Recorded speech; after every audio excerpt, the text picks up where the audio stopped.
नमस्कार. आज आपण 6व्या श्लोकाचा अर्थ जाणून घेणार आहोत.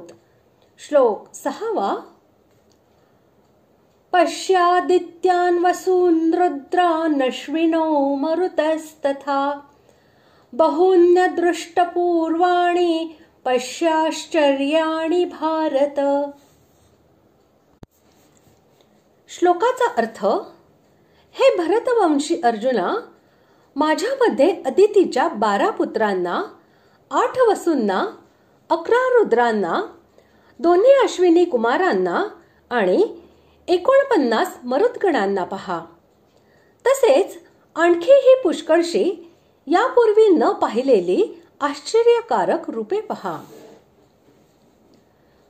आदित्य, वसु, रुद्र, अश्विनी कुमार आणि मरुद्गण यांना पाहण्यास सांगण्याचे तात्पर्य असे की वरील सर्व शब्द मुख्य देवांचे वाचक आहेत.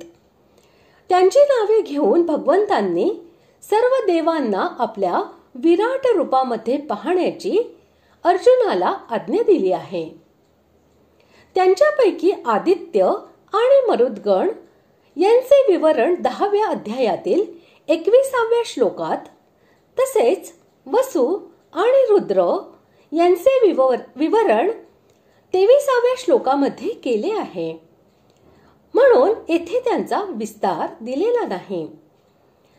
अश्विनी कुमार हे दोन्ही भाऊ देवांचे वैद्य होत. 12 आदित्य, 8 वसु, 11 रुद्र आणि 2 अश्विनी कुमार हे 33 कोटी म्हणजेच 33 प्रकारच्या देवता संपूर्ण देवतांमध्ये मुख्य आहेत.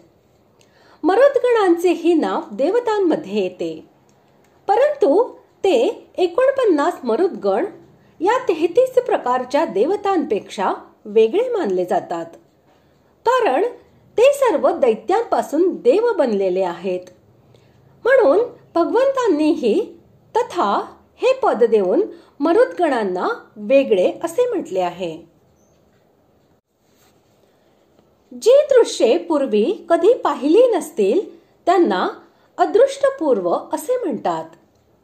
जी अद्भुत म्हणजे पाहिल्याबरोबरच आश्चर्य उत्पन्न करणारी असतात त्यांना आश्चर्य म्हणजेच आश्चर्यजनक असे म्हणतात.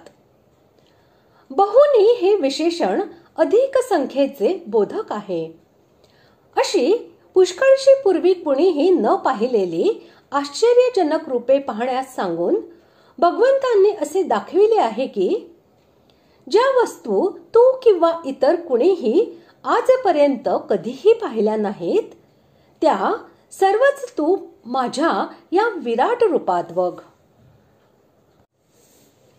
अशा प्रकारे आज आपण 6व्या श्लोकाचा अर्थ जाणून घेतला.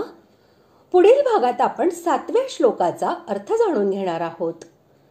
धन्यवाद.